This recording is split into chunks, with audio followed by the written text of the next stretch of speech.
بسم اللہ الرحمن الرحیم۔ السلام علیکم۔ حضرت جابر رضی اللہ تعالی عنہ فرماتے ہیں کہ حضور صلی اللہ علیہ وآلہ وسلم کی یہ عادت مبارکہ تھی کہ اگر کوئی دعوت دیتا تو آپ صلی اللہ علیہ وآلہ وسلم رد نہ فرماتے۔ ایک دن آپ صلی اللہ علیہ وآلہ وسلم کو حضرت جابر رضی اللہ تعالی عنہ نے دعوت دی تو آپ نے فرمایا فلاں دن آنا۔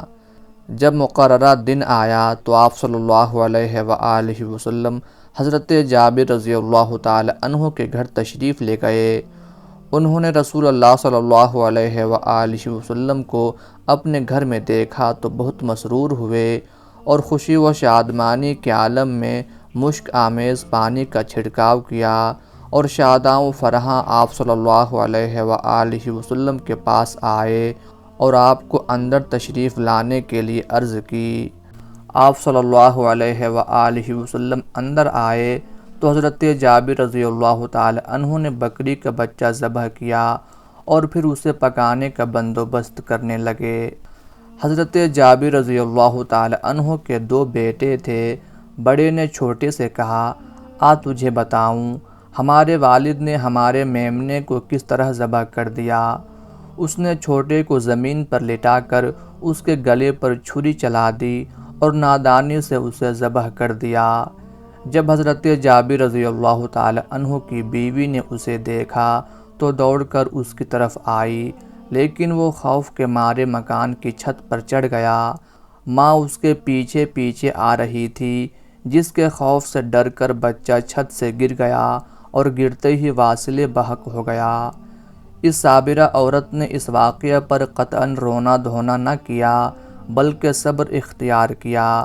مبادا حضور صلی اللہ علیہ وآلہ وسلم کی طبیعت اس واقعہ کو سن کر متغیر ہو، اس نے دونوں بچوں پر ایک کپڑا ڈال دیا اور کسی کو اس حادثے کی خبر نہ ہونے دی۔ اگرچہ وہ ظاہراً خوش تھی لیکن باطنی طور پر خون کے گھونٹ پی رہی تھی۔ بکرے کو بریاں ہونے تک حضرت جابر رضی اللہ تعالی عنہ کو بھی خبر نہ ہوئی۔ کھانا پکا کر حضور صلی اللہ علیہ وآلہ وسلم کے سامنے رکھا گیا تو حضرت جبرائیل علیہ السلام نازل ہوئے اور بتایا کہ اللہ تعالیٰ کہتا ہے حضرت جابر کو کہیں کہ اپنے دونوں بیٹے بھی لائے تاکہ آپ کے ساتھ کھانا کھائیں۔ جابر رضی اللہ تعالی عنہ کو حکم ملا تو فوراً گھر گئے اور پوچھا کہ دونوں بچے کہاں ہیں۔ انہوں نے بتایا کہ کہیں باہر ہیں۔ حضرت جابر رضی اللہ تعالی عنہ نے آ کر اطلاع دی کہ وہ اس وقت موجود نہیں ہیں۔ حضور صلی اللہ علیہ وآلہ وسلم نے فرمایا، اللہ تعالیٰ کا حکم ہے کہ ان کے ساتھ کھانا کھایا جائے۔ جب اس صابرہ و شاکرہ بی بی سے دوبارہ پوچھا گیا تو انہوں نے بچوں کی لاشوں سے کپڑا اٹھا کر سارا واقعہ کہہ سنایا۔ دونوں روتے روتے حضور صلی اللہ علیہ وآلہ وسلم کے پاس آئے۔ سارے گھر میں کوہرام مچ گیا۔ حضرت جبرائیل علیہ السلام نے آ کر کہا، یا رسول اللہ صلی اللہ علیہ وآلہ وسلم، آپ ان بچوں کی لاشوں پر کھڑے ہو کر دعا کریں، زندگی اللہ دینے والا ہے۔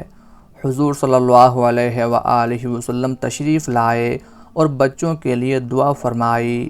وہ اسی وقت اللہ کے حکم سے زندہ ہو گئے۔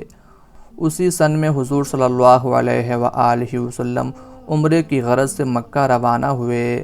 1500 جانثار ہم رکاب تھے۔ بیعت رضوان کا مشہور واقعہ اسی میں پیش آیا اور حضرت جابر رضی اللہ تعالی عنہ مشرف ببیعت ہوئے۔ اس میں حضرت عمر رضی اللہ تعالی عنہ رسول اللہ صلی اللہ علیہ وآلہ وسلم کا اور حضرت جابر حضرت عمر رضی اللہ تعالی عنہ کا بیعت کے وقت ہاتھ پکڑے تھے۔ حضور صلی اللہ علیہ وآلہ وسلم نے فرمایا کہ تم لوگ ساری دنیا سے بہتر ہو۔ اس کے بعد اور بھی غزوات پیش آئے جن میں ان کی شرکت رہی۔ حجۃ الوداع میں بھی جو 10 ہجری میں ہوا اس میں بھی آپ شامل تھے۔ 37 ہجری میں حضرت علی رضی اللہ تعالی عنہ اور حضرت معاویہ رضی اللہ تعالی عنہ کی جنگ میں حضرت جابر حضرت علی رضی اللہ تعالی عنہ کی طرف سے صفین میں جا کر لڑے۔ حضرت جابر رضی اللہ تعالی عنہ کو حدیث کا اتنا شوق تھا کہ ایک ایک حدیث سننے کے لیے مہینوں کی مسافت کا سفر کرتے تھے۔ حضرت عبداللہ بن انیس رضی اللہ تعالی عنہ کے پاس ایک حدیث تھی، وہ شام میں رہتے تھے۔ حضرت جابر کو معلوم ہوا تو ایک اونٹ خریدا اور ان کے پاس جا کر کہا کہ وہ حدیث بیان کیجئے۔ میں نے اس لیے عجلت کی کہ شاید میرا خاتمہ ہو جاتا اور حدیث سننے سے رہ جاتی۔ اسی طرح حضرت مسلمہ بن مخلد رضی اللہ تعالی عنہ امیر مصر سے حدیث سننے کے لیے مصر کا سفر کیا اور حدیث کی اجازت لی۔ اس سفر کا تذکرہ طبرانی میں موجود ہے۔